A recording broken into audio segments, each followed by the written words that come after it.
तीन सासों की एक बहू। बलविंदर की पहली बीवी को बच्चा ना होने के कारण वो दूसरी शादी करता है, लेकिन जब दूसरी शादी से भी बच्चा नहीं होता तो वो तीसरी शादी करता है।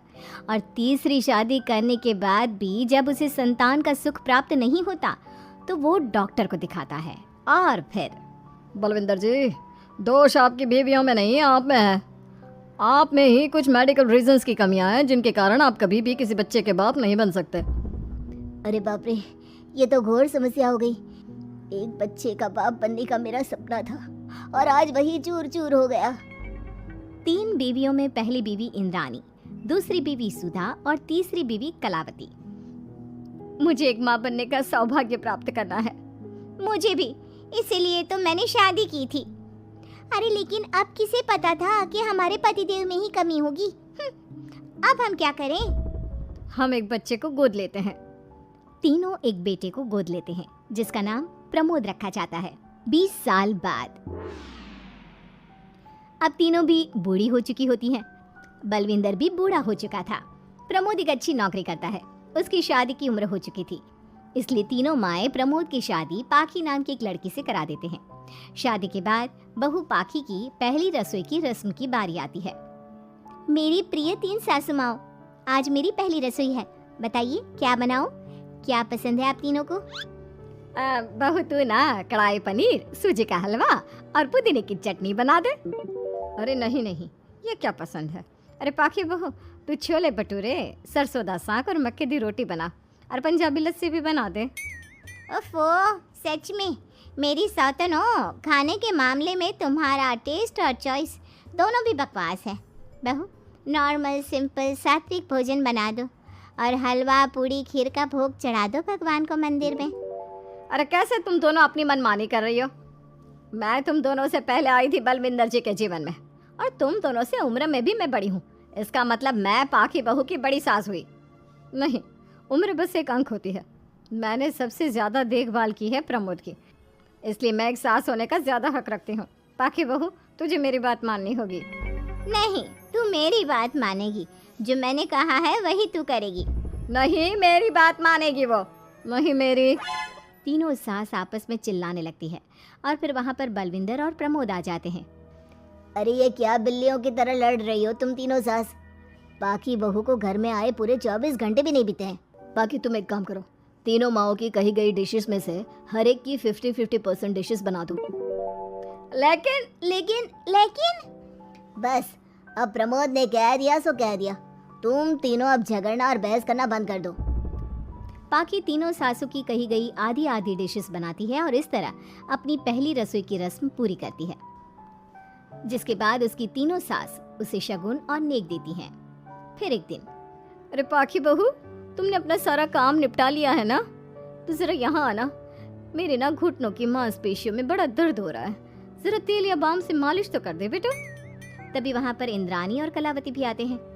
पाखी बहू, चलो मेरे साथ बाजार। मुझे ना नई साड़ियाँ खरीदने हैं। तुम्हारी फैशन सेंस बहुत अच्छी है ना, इसलिए मैं चाहती हूँ कि तुम मेरे साथ चलो। अरे पर मैं यहाँ पे पहले आई, तुम्हारे साथ ही सही, लेकिन मेरी स्पीड सबसे तेज थी। पाखी बहू, मेरे कमरे की अलमारी और पर्दे साफ कर दो ना, बहुत धूल जम गई है। मुझे खांसी भी आ रही है। अरे ऐसे कैसे तुम दोनों मेरी बहू को अपने साथ ले जा सकती हो? सबसे पहले मैंने बहू को कहा है कि वो मेरे घुटनों की मालिश कर दे। अब जाओ, 1 घंटे के बाद अपनी ये फीकी शक्लें लेकर फिर से आना। सुधा मैडम, ज्यादा ना बोलो। पाखी बहू को तुम दोनों से ज्यादा नेक दिया है मैंने, इसलिए पाखी बहू तो मेरा ही काम करेगी। और वैसे भी ये सुशील सर्वगुण संपन्न बहू अपनी इस बेचारी बूढ़ी सास को खांसते हुए कैसे देख सकती है? क्यों पाखी बहू?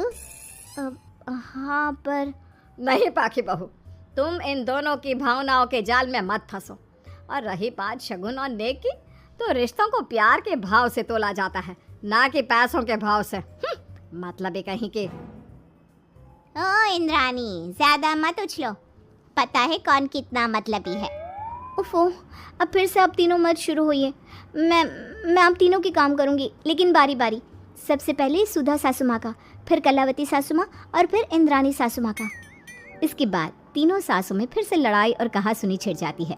फिर एक दिन जब पाखी घर का किराने का सामान लेने बाहर निकल रही होती है कि तभी बहू, मुझे ना मेरा पुराना संदूक नहीं मिल रहा, तू आकर ढूंढ देगी क्या? अब ठीक है इंद्राणी सासू माँ। पाखी इंद्राणी के कमरे में जा ही रही होती है कि तभी उसे सुधा रोक लेती है, हाथ में खूबसूरत साड़ी लिए। पाखी बहू, ये मेरे ना साड़ी पर पिछली बार अचार गिर गया था, इसे प्लीज अच्छे से धो देना। वो कल शाम को विमला जी के बेटे की शादी में जाना है ना, एक ही बार पहनी है ये साड़ी मैंने, अभी धो देगी तो कल तक अच्छे से सूख जाएगी और कड़क इस्त्री करके मैं तेरा परफ्यूम मार कर शादी में जाऊंगी। हाँ लेकिन सुधा सासू माँ, उतने में कलावती भी वहाँ पर एक कढ़ाई लेकर आ जाती है। पाखी बहू, ये मैंने कल रात को मेहंदी भिगोई थी लोहे की कढ़ाई में, मेरे बालों में लगा देना बिटिया, तू तो मेरी प्यारी बहू है ना? इंद्राणी वहाँ आ जाती है और तीनों सास फिर से एक दूसरे को गुस्सेल आंखों से देखती है और फिर से आपस में लड़ना शुरू कर देती है। तुम अपने आप को समझती क्या हो? खरीद लिया है क्या मेरी बहू को? ये मेरी बहू है। तुम मेरी पड़ोसन है क्या? ये मेरी भी बहू है और मेरा भी इस पर उतना ही हक है जितना कि तुम्हारा।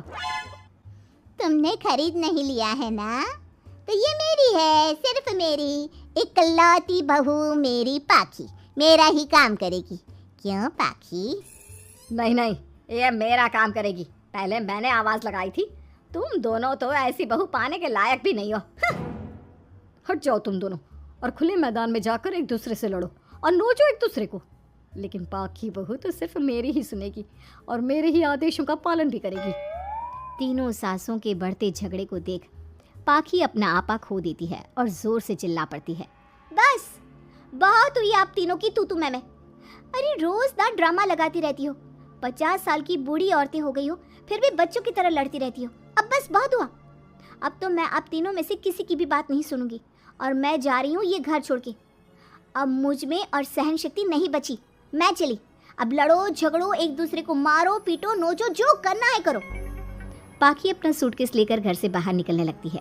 तभी तीनों सास बेहद घबरा जाती हैं और भावुक होकर पाखी से विनती करने लगती है, पाखी बहू, बहू हमें छोड़कर मत जाओ ऐसे, अरे हम तुम्हारे बिना मर जाएंगे। इतने कम समय में ही तुम हम सबकी जीने की वजह बन चुकी हो, माफ कर दो हमें बेटा।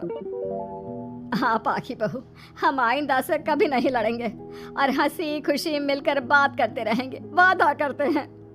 हाँ बहू, लेकिन तू मत जा प्लीज, ये घर तेरे बिना सुना सुना हो जाएगा। हम तीनों सासों की एक ही तो बहू है, लेकिन हम अपनी एक बहू को बेटी की तरह प्यार देंगे, उसके साथ सहेलियों की तरह रहेंगे। लड़ाई झगड़ा सब कुछ छोड़ देंगे बेटा, लेकिन तू छोड़ के मत जा। अपनी तीनों सासों को भावुक देखकर पाखी की भी आंखें भर आती है और वो उन तीनों को माफ कर देती है और उनके गले लग जाती है। इसके बाद तीनों सास अपनी एक बहू संग खुशी से मिलजुल कर रहती हैं और आपस में जरा भी लड़ाई झगड़े नहीं करती।